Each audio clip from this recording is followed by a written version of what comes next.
India added 35 plus gigawatt solar and 4.61 gigawatt wind capacity this financial year itself. India has achieved 50% installed power capacity from non-fossil sources. Wind Task Force है क्या? It's a joint initiative between India and United Kingdom. 21st century is all about harnessing the energy from alternate resources. अगर आप state bank of India में अपना career बनाना चाहते हैं as a banker और 2 साल का आपके पास प्राइवेट बैंक, आरआरबी या फिर किसी और पीएसबी का एक्सपीरियंस है, तो आप अप्लाई कर सकते हैं एसबीआई सीबीओ के लिए। और एसबीआई सीबीओ का सबसे बड़ा बैच नॉलेजिस्ट पर जारी है। 2020 से लगातार मैक्सिमम रिजल्ट देता आ रहा है नॉलेजिस्ट, और जितना रिजल्ट हम प्रोड्यूस करते हैं उसके 1% भी रिजल्ट बाकी सारे प्लेटफॉर्म ऑल टुगेदर मिला के भी नहीं करते। इसलिए आप देखते हैं नॉलेजिस्ट पर इतने सारे सक्सेस सेशंस। सो अगर आप उस सक्सेस सेशन का हिस्सा बनना चाहते हैं इस साल, तो आपके लिए एसबीआई सीबीओ के इन सारे डेडिकेटेड बैचेस में एनरोल करने का एक मौका है।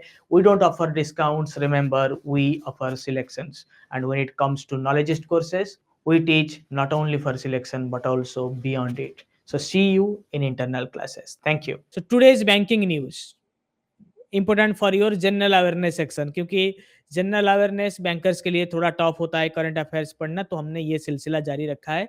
तो इसको देखेंगे, फिर लास्ट अटेम्प्ट वालों को क्या करना चाहिए उसमें हम बात करेंगे। ठीक है। The India UK offshore wind task force. So ये ऑफशोर विंड टास्क फोर्स है क्या? It's a joint initiative between India and United Kingdom. Collaboration on offshore wind development, मतलब जो सोलर जो आपके सी में है, जो सोलर विंड आता है उसको, मतलब अपने टेरिटोरियल बाउंड्री के बाहर इसको डेवलप करना, मतलब समंदर के अंदर जाकर विंड पावर को हार्नेस करना, क्योंकि एनर्जी का डेफिशिएंसी आप सबको पता है। 21st century is all about harnessing the energy from alternate resources. ठीक है। What is the key goal? Accelerate offshore wind energy, boost clean energy transition. तो innovation and investment in this sector will now be encouraged, okay, because renewable energy is the future. Formed under India UK Vision 2035 and the fourth energy dialogue. ये fourth energy dialogue and India UK Vision 2035 ऐसा question आता है। Okay. India has achieved 50% installed power capacity from non-fossil sources. Non-fossil fuels मतलब fossil fuels क्या होते हैं? Petrol, diesel, LPG वगैरह। तो non-fossil fuel से एनर्जी या फिर कोल, ये सब के बाहर से पावर कैपेसिटी को जितना टारगेट था उसका 50% इंडिया ने ऑलरेडी अचीव कर दिया है।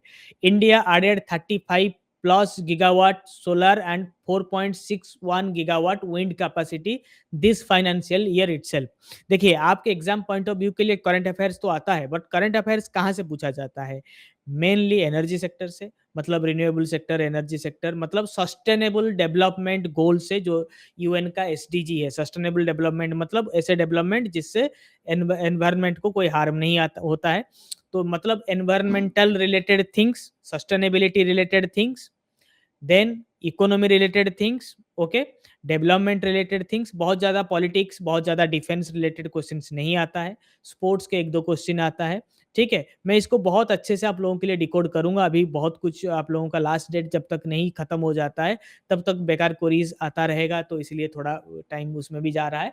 Promising offshore zones Gujarat and Tamil Nadu coast में इसको स्पेशली डेवलप किया जाएगा, majorly in Gujarat and Tamil Nadu coast. Okay. UK has strong experience in scaling offshore wind markets, right? UK brings strong exposure, India brings large scale demand. India में तो demand है ही। तो 2 state का नाम इस संदर्भ में आपको याद रखना जरूरी है। ठीक है। एक है आपका तमिलनाडु, दूसरा है गुजरात। ठीक है। It will be focus area green hydrogen, resilient clean energy, ये इसका मेजर फोकस एरिया है। ठीक है। India's fast B corridor initiative, second news, B corridor, एक स्पेशल B corridor ओपन किया गया है। Support honeybees and other pollinators, address decline, pollination, biodiversity and agricultural products. Key areas: continuous stretch of bee friendly flowering plants, and planting at least 500 meter to 1 kilometer intervals based on bee foraging distance. ठीक है। तो ये एक India bee corridor का initiative, बस इसको याद रखिए। Major plant species for which are suitable for bee corridor is neem, karanj, mahua, palas, bottle brush, jamun and siris, क्योंकि एनवायरमेंटल रिलेटेड चीजें हमेशा आता है. So that's all in this very edition of knowledge. Is there is a good news for all of you. जो बहुत आप लोगों ने रिक्वेस्ट के बाद, मतलब हम जो अप्रूवल प्रोसेस था हमारा प्राइम के लिए, वीकेंड आ रहा है तो हम लोग बहुत बिजी चलेंगे, तो इसीलिए हमने जो अप्रूवल प्रोसेस है उसमें थोड़ा सा हमने रिलैक्सेशन दे दिया है संडे तक, ताकि हम दूसरे चीज़ों पर फोकस कर पाएंगे. संडे तक अगर कोई प्राइम बैच ज्वाइन करना चाहता है तो उनको डायरेक्ट अप्रूवल मिल जाएगा. जो इनवाइट ओनली प्रोग्राम था हमने अभी स्टॉप कर दिया है.